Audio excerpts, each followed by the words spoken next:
Sa lugar namin ay may kilalang nagluluto ng mga kakanin at dinadala iyon sa palengke. Malakas ang negosyo nila at ang gamit nilang pangluto ay kahoy na panggatong at yun ang naisip ko na pagkakitaan pansamantala. Kinausap ko ang may-ari at nag-offer ako na dadalhan ko sila ng kahoy.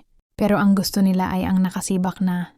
Alam kong mahihirapan ako sa pagsisibak dahil sa dami at laki ng mga sanga ng puno sa amin. Ngunit pumayag na rin ako sa gusto nila. Bibilhin nila ang mga kahoy kung mga nakasibak na. Ang una kong naisip ay si Lando. Alam kong siya lang ang maaring makatulong sa akin. 18 na si Lando at ang anak kong si Nicole ay 15 na. Una kong kinausap si Eloisa. Ang sabi ko ay magpapatulong ako kay Lando sa pagsisibak at bibigyan ko na lang ng porsyento. Ay naku Mare, ano bang sinasabi mong porsyento? Huwag mo na isipin ang porsyento na yan. Tutulungan ka na lang ni Lando ng libre. Saad ni Eloisa. Nakakahiya naman kasi Mare kung hindi ko siya abutan kahit papaano. Ano ka ba naman Mare? Parang hindi mo kilala ang anak ko. Alam ko namang gagawin niya lahat para sa inyo ni Nicole. Hayaan mo siyang magpa-impress sa anak mo Mare. Biro pa nito, yun talaga ang laging bukang bibig ni Eloisa. Na kaya laging tumutulong si Lando sa akin ay nais magpasikat kay Nicole. Botong-boto kasi siya sa anak ko para kay Lando. Natutuwa naman ako dahil ang totoo ay boto din ako kay Lando para sa anak ko. Ayaw kong matulad ang anak ko sa akin na nakapag-asawa ng irresponsableng si Ariel. Tinulungan nga ako ni Lando na kunin ang masanga ng puno at sibakin iyon ayon sa laki ng gusto ng may-ari ng tindahan ng kakanin. Pansin ko na masaya naman ito sa ginagawa niya. Malakas si Lando. Sanay ito sa trabaho kahit 18 pa lang. Binata na din kasi siya. At hindi rin pinalaking spoiled ni Eloisa. Talagang gustong-gusto ko na din siya para sa anak ko. Sakaling ibig siya sa anak ko at magkakagustuhan sila ay hindi ko natututulan pa. Ate Nancy, tapos na po akong magsibak. May ipapagawa pa po ba kayo? Wala na Lando, magpahinga ka at maraming salamat ha. Imbes na magpahinga ay pumasok ito sa bahay at kinuha ang mga timba ng tubig. Uy, ano ka ba Lando? Bitawan mo nga yan.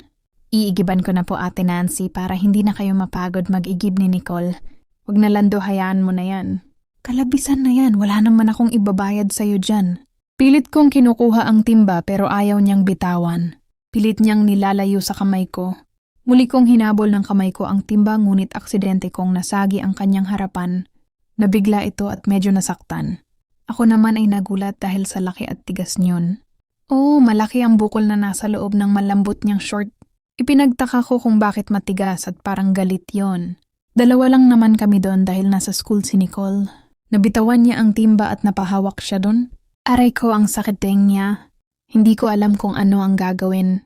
Nabigla kasi talaga ako.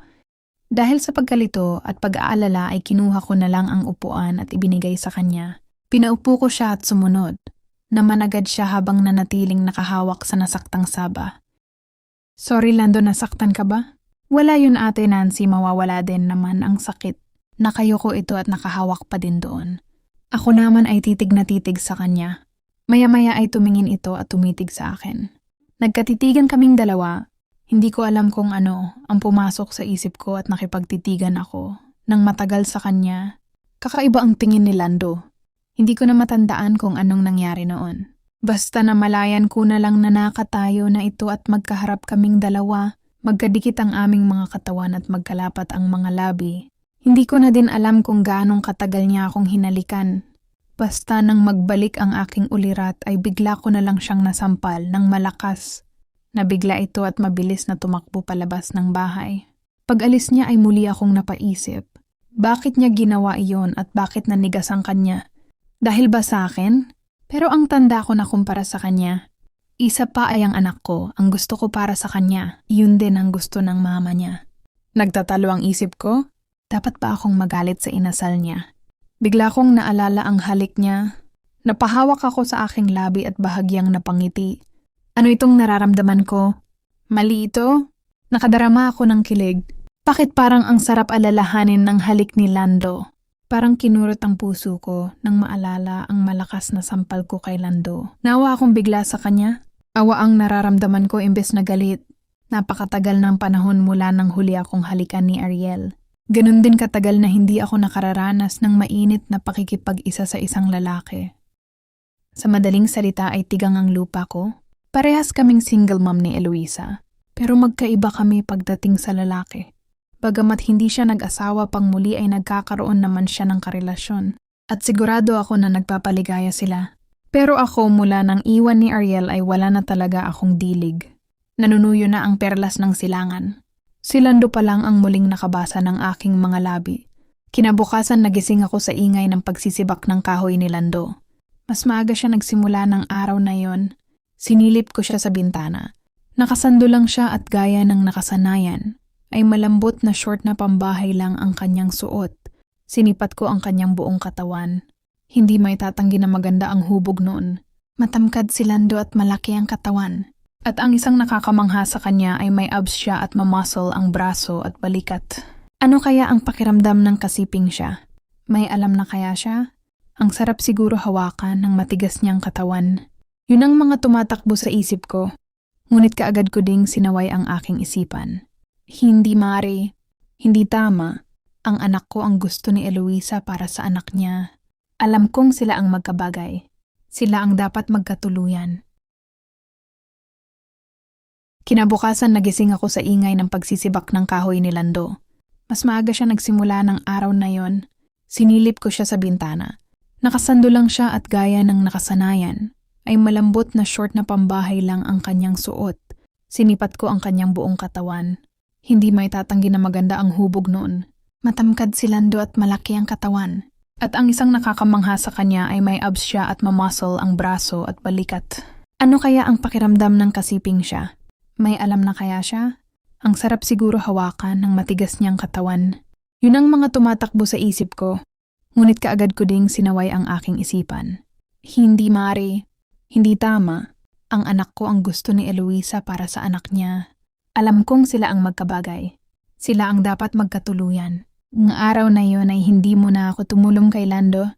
Hinayaan ko lang siya magsibak mag-isa. Nag-aalangan kasi ako humarap sa kanya at baka mahiya din ito.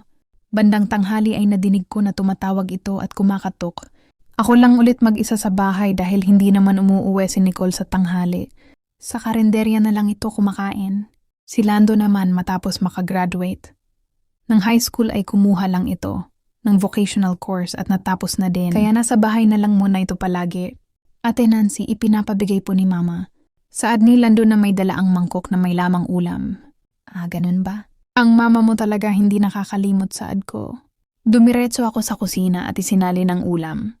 Hinugasan ko ang mangkok at nang babalik na sana ako para ibigay yun kay Lando ay bigla na lang na nasa likod ko na ito. Sumunod pala ito. O Lando, bakit? Tumitig ito sa akin. Sorry, Ate Nancy, patawarin mo ako. Hayaan mo na yun, kalimutan mo na yun, basta wag mo nang uulitin.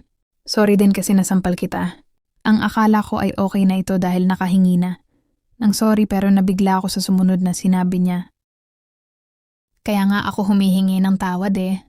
Kasi uulitin ko pa. Ha? Anong sinasabi mo, Lando? Gusto kita, Ate Nancy. Gustong gusto kita, matagal na. Nababaliw ka na ba, Lando? Parang nanay mo na ako at kaibigan ko ang mama mo. Wala akong pakiaalam sa edad natin, Ate Nancy. Basta ang alam ko gusto kita. Mahal kita, Ate Nancy, at alam kong nasarapan ka din sa halik ko. Dahil bago mo ako sampalin ay lumaban pa. Ang mga labi mo. Medyo nabastusan na ako sa mga sinasabi niya kaya binantaan ko siya. Tumigil ka na, Lando, kung ayaw mong makatikim ulit ng sampal. Pero baliwala sa kanya, ang banta ko. Imbes na matakot ay niyakap na lang ako nitong bigla at pinaghahalikan. Sinasabing mahal niya daw ako. Pumalag ako syempre at pilit ko siyang tinutulak pero masyado siyang malakas. Mas naging agresibo siya hanggang sa manghina ako at mahuli niya ang mga labi ko. Sinil niya ako ng halik. Namalayan ko na lang na lumalaban na pala ako. Tinutugon ko na ang kanyang mga halik. At napayakap na din ako sa kanya, hanggang sa mag-init na din ako at tuluyan ng magpaubaya. Lando, mali ito. Maling-mali. Sad ko habang si Lando ay patuloy sa ginagawa niya. Ang sabi ko ay mali pero nawalan ako ng lakas para tumutol. Dahil ang totoo ay gusto ko din ang ginagawa niya. Pinipigilan ko siya sa salita ngunit ang kamay ko naman ay napapakapit sa balikat niya. Hanggang sa hindi ko na talaga kinaya. Tinugon ko na ang ginagawa niya. Hindi ko alam kung paano at kanino siya natuto. Pero masasabi ko na mahusay siyang humalik. Nagulat ako sa sunod na ginawa niya. Binuhat niya ako at pinaupo sa lababo. I love you, Ate Nancy. Matagal na kitang pantasya. Hindi ko alam kung paano sasagutin ang mga sinasabi niya. Alam kong wala akong pagmamahal na nadarama sa kanya. Pero aminin kong nasasarapan ako sa mga yakap at halik niya. Hindi ako sumagot bagkus ay in-enjoy ko na lang ang moment na yon. Matagal akong nagtiis na walang romansa. At narito ako ngayon na isang makisig at batang-batang Adan. Ang sa akin ay nagpapaligaya. Ang galing mo, Lando. Bakit ang galing mo? Kanino ka natuto? Nasa isip kong maling-mali ang lahat. Hindi iyon dapat mangyari, pero paano ko siya pipigilan kung ang katawan ko naman ay nakadarama ng excitement sa mga susunod niyang gagawin? Tumututo lang isip ko pero nasasabik ang katawan ko. Naghahantay sa ligaya at sarap na maaring iparanas sa akin nang sabik na si Lando, nang akmang sisibakin na ni Lando nang pigilin ko siya. Bakit Ate Nancy ayaw niyo po ba? Ayaw ko dito, Lando. Gusto ko sa kwarto. Doon mo ako angkinin at paligayahin. Napangiti siya sa sinabi ko. Binuhat niya ako papasok sa silid at nilok ang pinto. Kakaibang excitement. Ang nadarama ko habang ihinihiga niya ako sa kama. At doon na naganap ang kauna-unahan naming pag-iisa. Ang mainit na tagpo sa pagitan namin ng anak ng aking kumare. Hindi nagatong ko ang sinibak niya, kundi pati ako. Sabay kaming nakarating sa Gloria. Nahiga kami ng magkayakap matapos ang pagpapakaligaya. Mahal kita, Ate Nancy. Mahal na din kita, Lando, pero natatakot ako. Bakit ka natatakot? Baka malaman ng mama mo ang lahat. Magagalit yun sa akin. Nakahanda akong ipaglaban ka, Ate Nancy. Mahal na mahal kita at noon ko pa yun nararamdaman. Nang araw na yon ay nagsimula ang relasyon namin ni Lando. Ngunit nagkasundo kami na ilihim iyon sa lahat. Mahal na din kita, Lando, pero kailangan nating ilihim ang relasyon natin. Kung ako ang masusunod, mas gusto kong ipagtapat kay Mama. Ang lahat, Nancy. Mahal kita at handa naman ako na ipaglaban ka. Please, Lando. Wag muna na ngayon, masyado pang maaga. Dahil sa pakiusap ko ay sumang-ayon na din si Lando. Nagkaroon kami ng lihim na relasyon. Napakalaki ng agwat ng edad namin pero pinaramdam niya na mahalaga ako. Ramdam ko ang pagmamahal at pag-aalaga niya. Hindi niya tinatanggap ang bayad ko sa kanya sa pagsisibak. Siya na din ang naging katuwang ko araw-araw. Madalas kasi siyang nasa bahay. Napansin ni Eloisa ang palaging pagtambay sa bahay namin.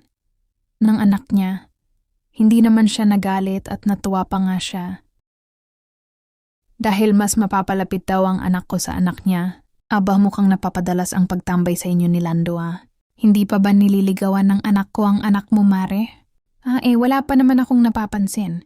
Baka nagpaparamdam pa lang, Mare. Sagot ko, naku Mare, sana maging okay. Ang mga anak natin, bahay na bagay talaga sila. Saad ni Eloisa, tumango-tango lang ako.